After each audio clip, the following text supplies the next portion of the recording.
Hi, my name is Lauren Ostrowski, and in this presentation, we will be discussing Greek life on college campuses, and more specifically, the hazing aspect that comes with joining a fraternity and how it can negatively affect students and their studies.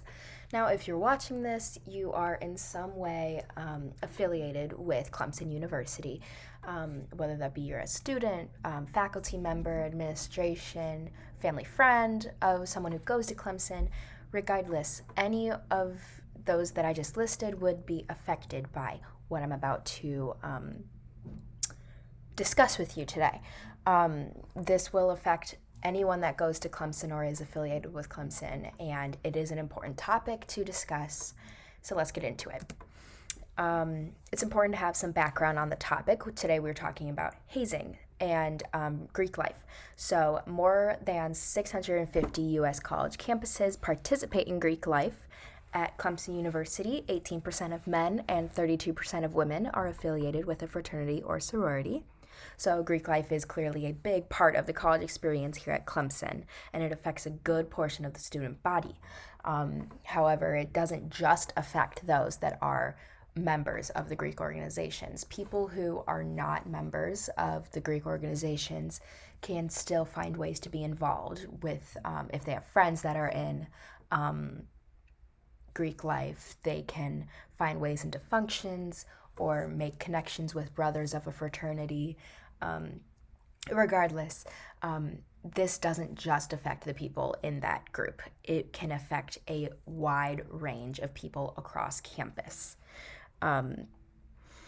The purpose of fraternity or sorority life is to promote brotherhood or sisterhood, develop leadership, support philanthropic efforts, and build character and integrity within the members of the organization. These are extremely important. These are wonderful things, but they have not always been upheld by the Greek life organizations at Clemson. Just last year, three fraternity chapters at Clemson were put on probation for misconduct and hazing. And even though 3 is not a lot compared to the amount of chapters we have at Clemson, I guarantee you those are not the only 3 chapters participating in misconduct. They are just the ones that got reported. And the other issue with hazing is the lack of reporting. If nothing is reported, nothing can come of it. And we will talk more about that later.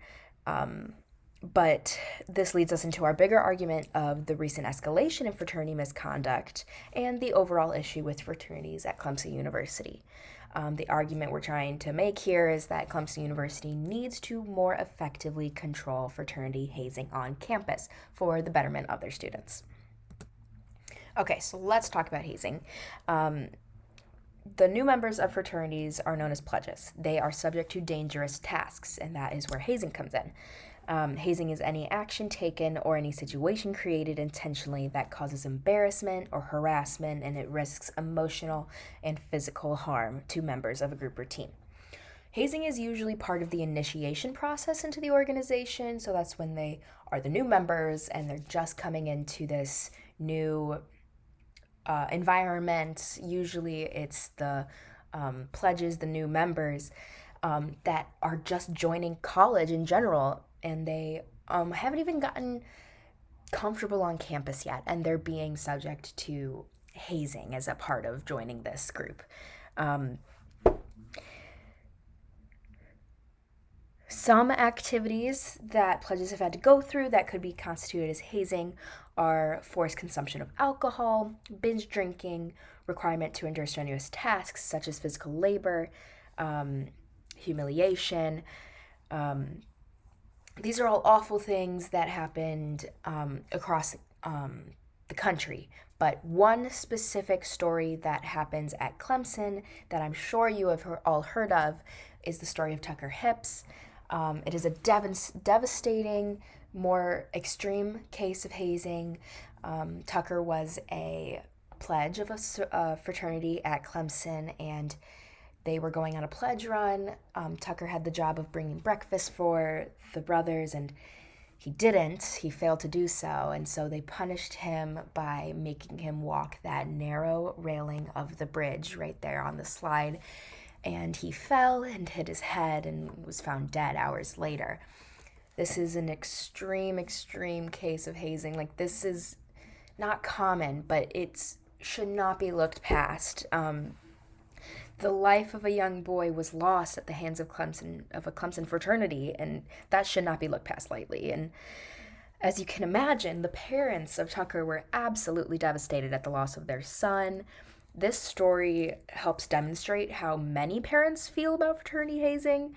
Many parents are scared for the safety of their kids when they find out that there is hazing going on involving their kids. No parent wants to imagine such an awful event happening to their son or daughter. Greek life should not have to instill fear into parents. That's not the intention, but with hazing, it's inevitable for parents to be wary of their child's safety. And the parents of Tucker Hips are still resentful towards the university and the actions that took place in interviews that have taken place. They still hold anger and blame towards the university. And it's a part of the grieving process. No parents should have to bury a child due to hazing at college. And that just shows the devastating events that have happened as a result of hazing and how it risks the safety of the students. This is an example, a little visualization of what hazing may look like. These are not pictures taken at Clemson University, but this gives a bit of a look into what may be happening at many colleges across campus. Hazing is often about power and control. It gives the brothers who have seniority the opportunity to show dominance over the new members, and it belittles them and shows that the pledges are not at the same level. It does not build unity. It often creates a line of separation in the organization. 2 in 5 students say that they are aware that hazing takes place on their campus.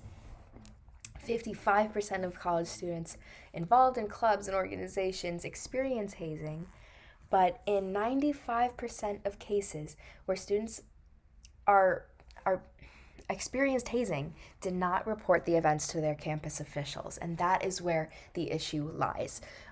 When things do not get reported, nothing gets resolved, and the safety of the students is still at risk. In 2019 alone, there were 5 hazing deaths reported, and that is a statistic that is scary.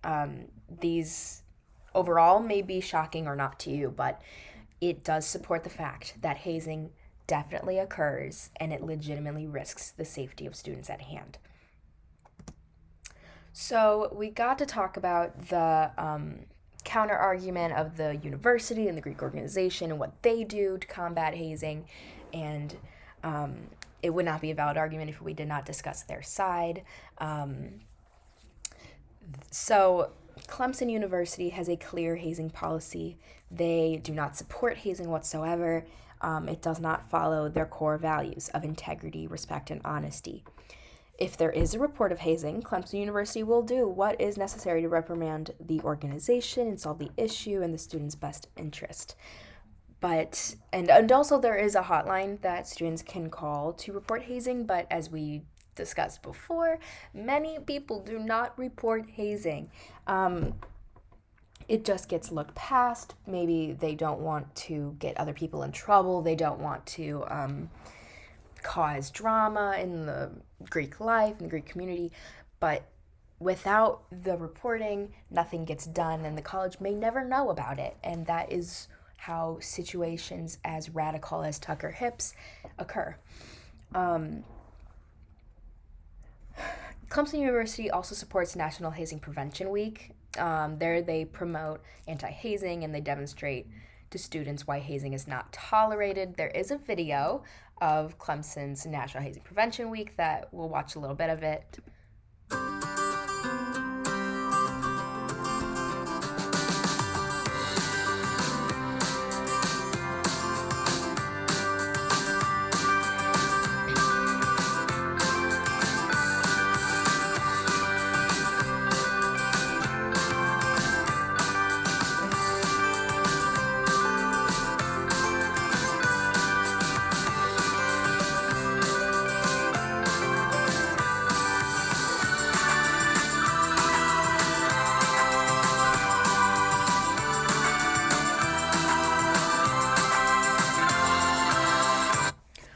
Okay, so that video gives a little bit of a glimpse of what Clemson University stands for their Greek organizations. They do not promote hazing. It's not anything that needs to be happening for their Greek organizations, and that shows more of Clemson's perspective of what it should be. Greek organizations look to honor their values. They have the values of brotherhood, philanthropy, leadership, and respect. And they usually uphold these values. And many organizations, if there is hazing reported, will take action, such as suspension of a chapter or removal of members who participated in hazing. So things are being done if if situations are being reported. There's also the stance that Greek life is a huge part of the college experience. So if we completely took out fraternities and sororities, there is something lost for the students of Clemson University. And we don't want to lose that for them.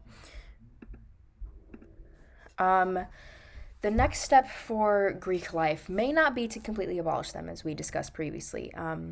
There are positives coming from these organizations. For all IFC chapters at Clemson University, $54,000 were raised to their respective philanthropies.